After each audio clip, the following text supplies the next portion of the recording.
Good day. My name is Charles Kidega Ochaya, and I'm an e-business lecturer, and I'll be lecturing on e-business.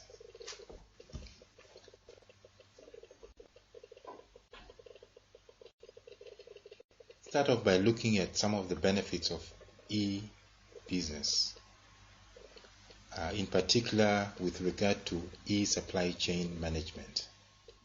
That is the ESCM. Some of the benefits of e-supply chain management include increased efficiency of some of the individual processes within the supply chain. For example, the time taken to complete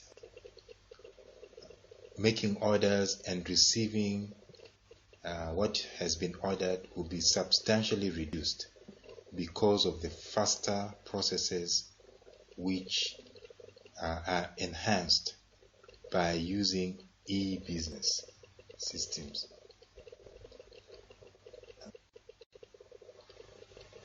The second benefit is that of disintermediation, whereby the number of intermediaries within the supply chain will reduce considerably. When you have moving from the producer to the final consumer, there can be so many intermediaries, so many institutions, so many people that will try to facilitate the transfer of the commodity from the producer to the final user, and each one would be putting a markup on top of that service that they're providing.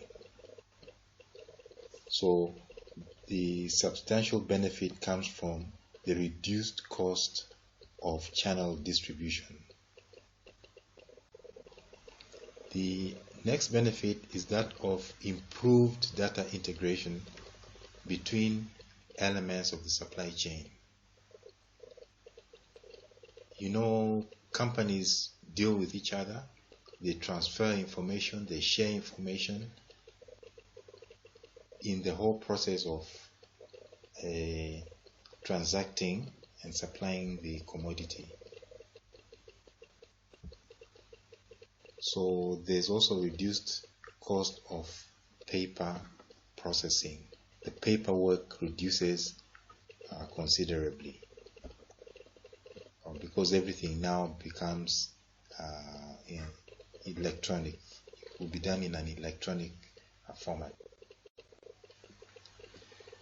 Now there are so many, we can disaggregate the whole supply chain by looking at the procurement part, or we can look at the marketing part, or we can look at the customer relationship management part.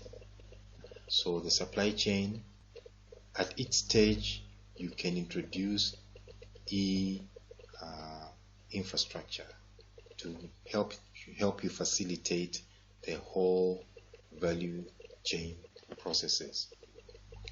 Hence, you have e-procurement, e-marketing, and e-customer relationship management. We shall look at each one in turn. Now, starting with e-procurement.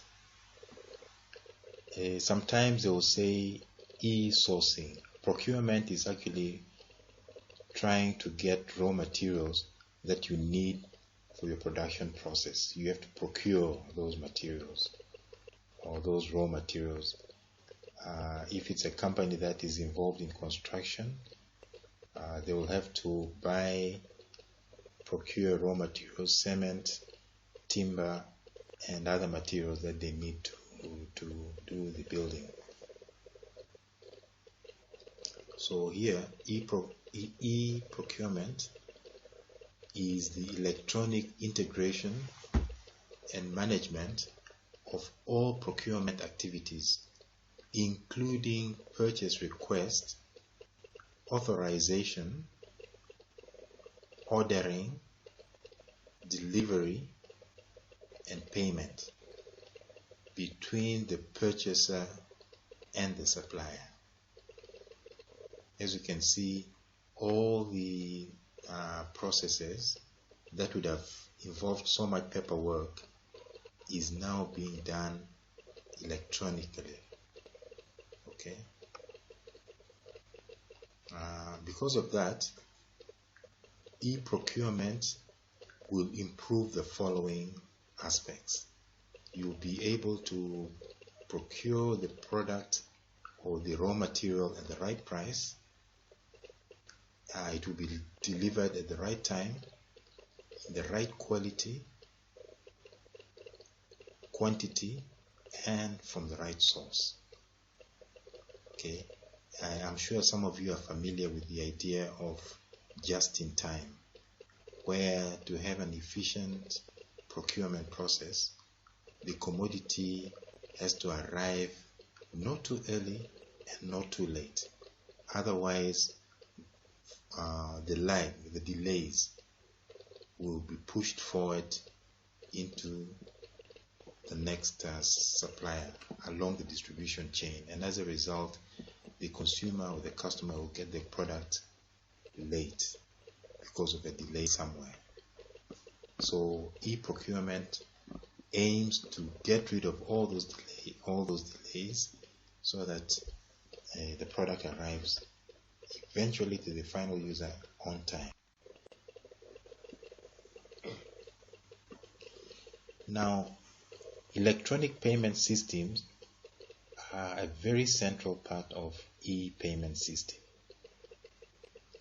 Essentially, they will involve scanning the documents, storing them, retrieving invoices and other documents, facilitating approvals from management, routing of authorization requests.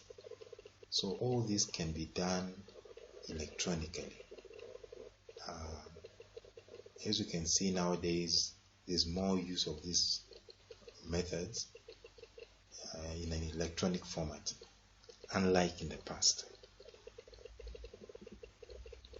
Obviously, this will require interfacing. This word interfacing means that you are able to link up different systems through some kind of extranet, whereby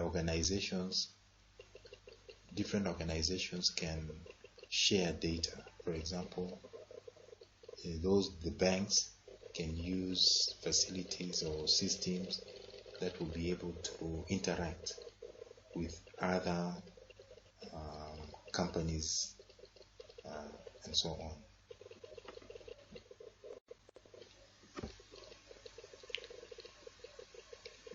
Now, the other aspect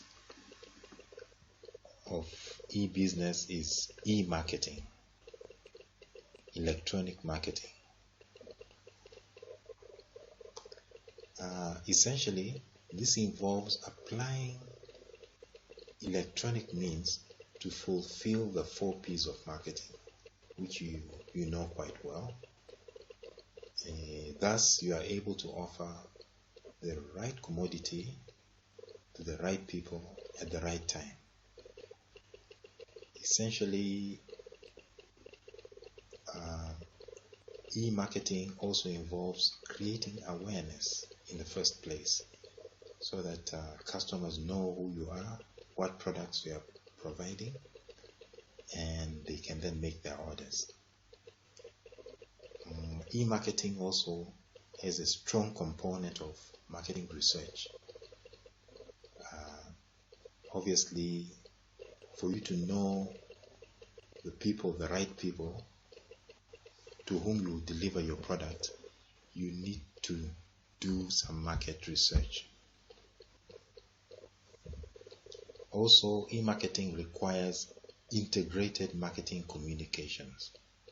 Now, this means that whatever method you're using, whatever media you're using, the message that you are sending out to the customer or the potential buyer has to be the same. They have to be congruent. They don't have to be contradictory. You're using radio, you're using billboards, newspapers. The market and the message should be uniform and consistent. Now, there's also this aspect of e-business which deals with customer relationship management. After you have acquired your customer, you've created awareness, you've converted them, they are now able to buy the product, they buy the product, and you have information about them. You then have to manage your customers so that they don't go to competitors or get disappointed and leave. So eCRM essentially will be dealing with the data that you've acquired, the customers that you've acquired, and try to retain them so that you can in future sell them more products or different products over their lifetime. So this is a very important component nowadays when you're dealing with customers.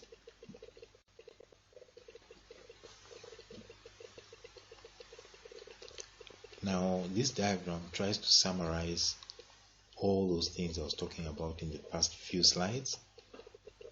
You can see here you have supply chain management. Here you have enterprise resource planning software. Okay, within the organization, what do you use to manage your invoices, to manage your customers? And then you have also customer relationship management. This is sometimes very closely related to the marketing function, where you want to know who your customers are, where they are located, and all this information you can get from your databases, which you've compiled over time. Okay? Right. Now, those E's specifically help in customer development, where you generate leads. Okay, you are able to identify those who could be your customers. It's a function which is closely related to targeting as well. It also helps you to do data mining, okay, to improve targeting. In other words, you have all the data. When you analyze them, you are able to see patterns and be able to identify segments that you could target. Okay.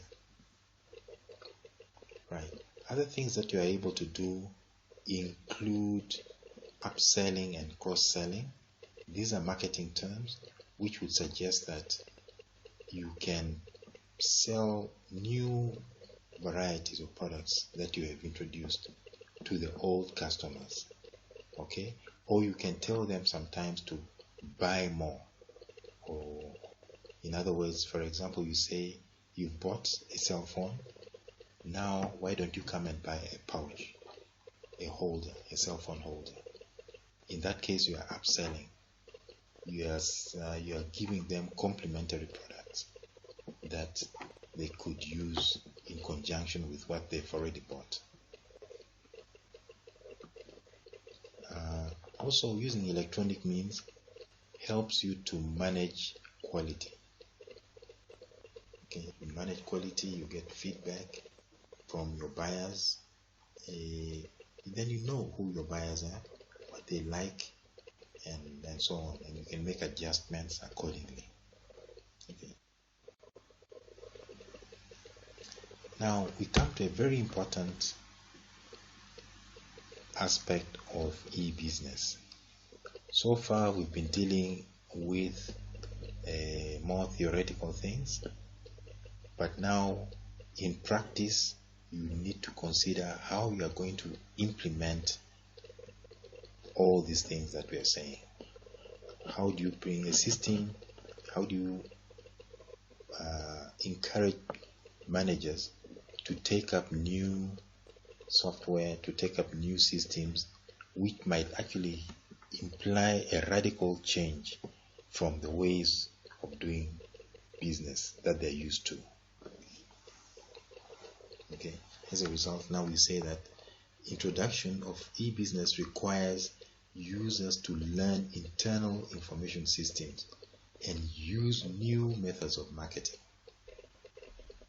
or new methods of working. So you can see the importance of thinking about change and how to deal with them. It can sometimes come as a shock if you don't manage it properly, and then the whole system can fail. A well-designed plan can fail because you were not able to manage change properly. To give you an example here, where we're saying that the introduction of an e-business system to support online sales will require that staff who are dealing with sales are also readied. They are made ready. They are oriented on the new systems so that they also come on board and appreciate how it will help them. Of course, sometimes things don't go very smoothly. Now, there's a model that deals with change. You might have met it before. It's called Lewin and Shane's model of change management. They came up with this approach which they've seen to work. You need to,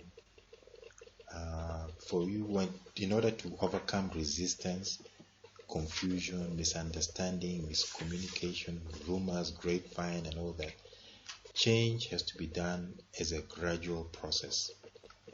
Okay, first you need to unfreeze very strongly held notions, change old ways of doing things.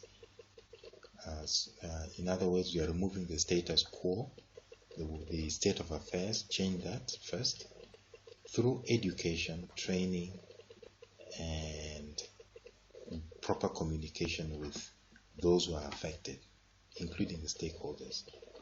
So you need to unfreeze the present position by creating a climate of change. Okay, make everyone ready to accept change, to be receptive to change first, so that when you now introduce change, things will be smooth. The second step is to actually change. Okay, you change by introducing the new systems because now people are ready and they're more receptive, and you've trained them. You can now change and put in place, install a new system. Thereafter, you need to refreeze. Refreezing means to actually inculcate a culture where now the change is permanent. Okay, it's not just something that you're trying and then you go back to your old so-called tested ways. So this refreezing, they have seen that if you do not refreeze those habits, then change will not take hold. So you need to refreeze and make sure that it becomes a habit, it becomes the culture of the organization to do things in the new way so that it works. So this is another representation of that model. You unfreeze, you change, then you refreeze. As you can see, unfreezing ensures that employees are ready. Change means execute the intended change. And then a refreeze ensures that change becomes permanent. Now, the other aspect of implementation is that of analysis and design. Here you'll be dealing with systems, processes, the blueprint, so to speak, of what you are going to put in place. So all that needs to be closely examined on paper. Make sure that there is no glitch anywhere and you are able to deal with all those challenges from a technical point of view. So here we say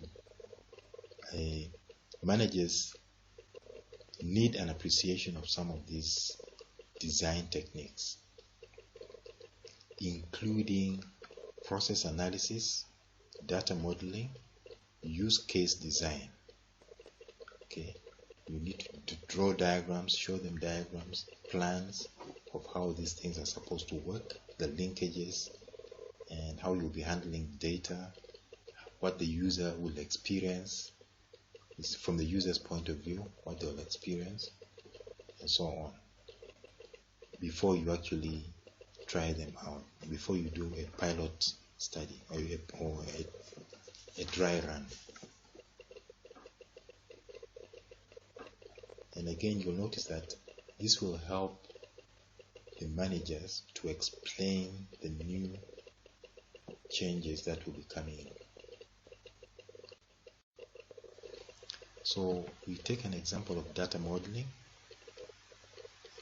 Here you can see they have drawn this out to try and show a flow chart. You start from there, you place an order online, it goes to cart. Cart is like a tray where you are putting all your things that you are buying online. Then you make payment. This one, in this case, payment is cash on delivery, COD. There's an arrow going this way. If cash has been paid, if payment has been made, it now goes to the area of shipping and customer verification. Who is the customer? And then where is it heading? Who's going to ship? Which freight service is going to ship that product? And so on. And then after paying, now delivery is the next thing. So this one is a straightforward the flow from payment to delivery. But at this point, if the stock is there, yes, the stock is available, then you proceed. If the stock is not available, you arrange for product to make arrangements in view of the fact that stock is not available. If it's available, shipping will commence, or planning to ship will commence. Right. So this is a flow chart. You can easily see before you go into programming, you need to have a flow chart like this, and then if yes, where do you go? If no, what happens? Okay, what if? You can ask all the questions of what if and the processes involved. Now, we also need to consider security design for business. Remember, when you are online in a web kind of forum or platform, issues around security become very, very important. Okay, so security is a prime concern. Mainly, the concern is around the security of information that is contained within the company or within the databases. You have customers' data will be there. You have internal company information about finance, logistics, marketing, and employees. So you can imagine that some people sometimes who are malicious would try to gain access to this sensitive information. If this is a bank, you can imagine if they're not aware or if they're not careful enough, they will be revealing information about their customers. They will be compromising information about their finances, processes, and so on, which is very serious. It can be very costly to the reputation of that bank and can lead to its collapse. Now, another concern for those designing these programs or this infrastructure is that of malware. Mal means bad, ware like software, so bad software. As to date, there are more than 100,000 computer viruses that have been created by malicious people. There are different kinds of viruses. There's the boot sector virus, worms, macros, email attachment, Trojan, and then hoax email virus. So there are different kinds of viruses, but all of them essentially are malicious. They've been designed or written in order to damage software, to compromise data, so that the computers don't work. The people who design it do it for fun, and they're kind of wicked. So in order to protect against viruses, you need to have antivirus. The more popular ones are Symantec, McAfee, Norton. These are traditionally the big companies that constantly develop antiviruses. They have to update almost every other day to stay ahead of those programs, the malicious programs. Also, it's good to install real-time scanning software. In other words, you'll be connected online and you are able to constantly update the software that you have, and the software will block any program that wants to gain access to your computer, and this program, according to the way it's written, will be sensed out as being malicious, and immediately it will be blocked. Okay, so real-time scanning kind of creates a firewall whereby this data that is incoming or the software that is incoming does not even gain access to some of the files within your system. So it's blocked. It's blocked in advance. It's a firewall.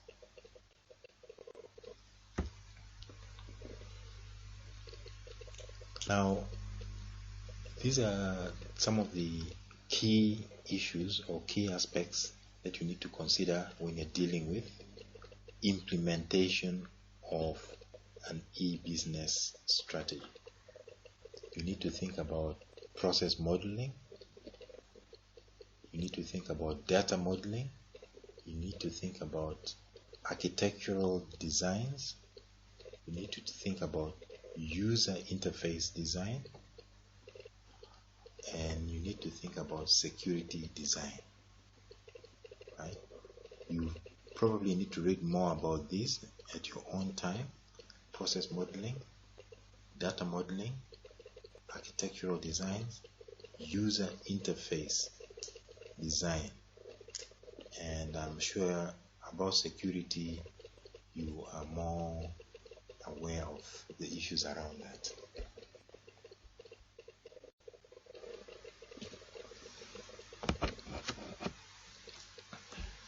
Now, there are several alternatives to acquiring e-business systems.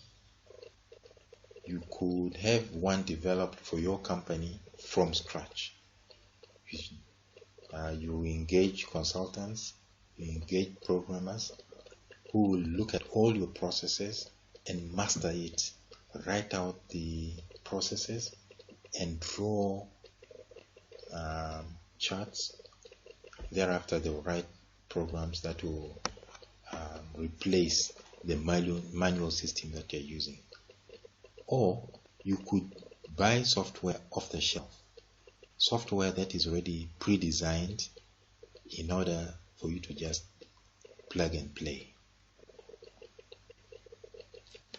The other kind of software that you might want to use is hosted software. Okay, hosted software from a server somewhere. So when you have access to that server, like Yahoo, Google, and so on, those are hosted on someone's server in another country, but you have access to some of the files and functions, but then the overall control will be with the host, to whom you pay a certain amount, perhaps every year, okay, to renew the license. Or you could also have tailored development. You can have custom-made software programs that will master some of your key processes, and it will be designed to suit your organization exactly. Now there's an assignment that I've given here, and it deals with content management. I'm sure you've seen many websites. You've had the chance to compare different websites, but if you look closely, you find that the quality of the websites will vary from one company to another. So in this assignment, you have to develop a comprehensive checklist for you to be able to assess the effectiveness of an organization's website. Okay, things like, do they update regularly? Is it comprehensible? Can you understand it? Content and so on. Thank you so much. God bless.